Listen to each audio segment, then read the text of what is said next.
ഇനി നമുക്ക് മഞ്ചാടി വറുക്കാൻ പോയാലോ? അപ്പോൾ ഞങ്ങളുടെ വീടിൻ്റെ അടുത്ത് ഒരു മഞ്ചാടി മരമുണ്ട്. അപ്പോൾ അവിടെ ഞാനും അമ്മയും മാളവും ആശിയും ഇനി ഞങ്ങളുടെ വീടിൻ്റെ അടുത്തുള്ള ഒരു ആൻറ്റി അച്ഛൻ്റെ സഹോദരി ഞങ്ങളെല്ലാവരും കൂടെ മഞ്ചാടി വറക്കാൻ പോവുക കേട്ടോ.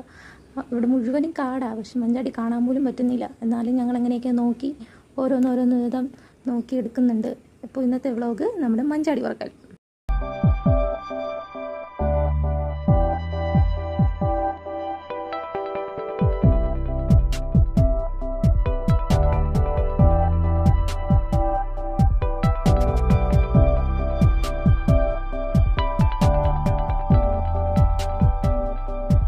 മഞ്ചാടി വറുക്കി കഴിഞ്ഞതിന് ശേഷം കുറച്ച് മഞ്ചാടി കിട്ടി കേട്ടോ.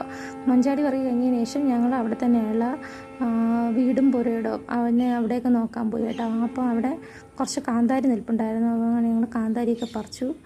അത് കഴിഞ്ഞ് ഞങ്ങൾ ആ വീടിൻ്റെ ഫ്രണ്ടിലോട്ട്, ഇത് വീടിൻ്റെ ബാക്ക് സൈഡാണ്, അതിന് ഞങ്ങൾ വീടിൻ്റെ ഫ്രണ്ടിലോട്ട് പോയത്. പഴയ വീടാണ്, ഒരുപാട് നാളെ പൂട്ടിയിട്ടിരിക്കുക. അപ്പോൾ മാളുവിന് പേടി ഇവിടെ ആരൊക്കെ ഉണ്ടെന്ന്. ഒരു ലുങ്കിയൊക്കെ കണ്ടപ്പോൾ മാള് പറഞ്ഞു അവിടെ ഏതോ കള്ളന്മാരൊക്കെ ഉണ്ട്, നമുക്ക് ഇങ്ങോട്ട് വരണ്ട, നമുക്ക് തിരിച്ചു പോകാമെന്ന്. ഞങ്ങൾ പറഞ്ഞു അത് അവിടെ ഒരുപാട് നാളായിട്ട് അവിടെ കിടക്കുന്നുണ്ട്, ഇവിടെ ആരുമില്ല, അപ്പോൾ പോകാമെന്ന് പറഞ്ഞ് അങ്ങനെയാണ് മാളുവിനെ വീട് കൊണ്ടുപോയത്. ഇത് കണ്ട വലിയൊരു മാവ്, ഇടയ്ക്കൊക്കെ അവിടെ നിന്ന് നമുക്ക് മാങ്ങ കിട്ടുമായിരുന്നു. ഇനി ഇങ്ങോട്ടൊക്കെ വന്ന് വെറുതെ ഇവിടെയൊക്കെ വന്ന് നോക്കി. അവിടെ നിന്ന് 2 പുളിഞ്ചിക്ക കിട്ടി. അങ്ങനെ പുളിഞ്ചിക്കയും നമ്മുടെ കാന്താരിയൊക്കെ കൊണ്ട് നമ്മൾ തിരിച്ച് വീട്ടിലോട്ട് പോകാം കേട്ടോ. ഇതാണ് വീട്ടിലോട്ട് പോകുന്ന വഴി. അവിടെ നിന്ന് ഈ പൂവ് കണ്ടുകൊണ്ട് മാളും ഇഷ്ടപ്പെട്ടു. മാള് പറഞ്ഞു പറ്റട്ടെ എന്ന്. അങ്ങനെ ഞങ്ങൾ ആ പൂവൊക്കെ പറിച്ചു. ഈ വഴിയെ ഞങ്ങൾ അങ്ങോട്ട് വീട്ടിലോട്ട് പോവാണ്.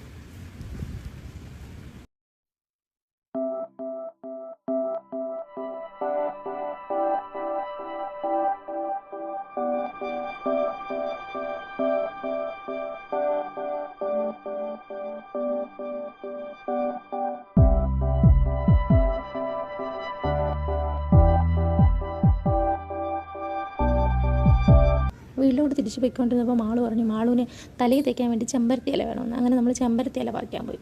അവിടെ പോയി ചെമ്പരത്തി ഇലയൊക്കെ പറിച്ചുകൊണ്ടിരുന്നപ്പോഴാണ് ഈ വെള്ള ശംഖുപുഷ്പം കണ്ടത് കണ്ടോ. അങ്ങനെ ഇടയ്ക്ക് നമ്മൾ മറ്റേ നീല ഇല ഒരുപാട് കാണാറുണ്ട്. ആൻറ്റി നമുക്ക് കുറച്ചും കൂടെ കാന്താരി പറിച്ചിരുന്നു. അപ്പം നിങ്ങൾക്ക് എൻ്റെ വീഡിയോ ഇഷ്ടമായാൽ പറയണേ. ബൈ.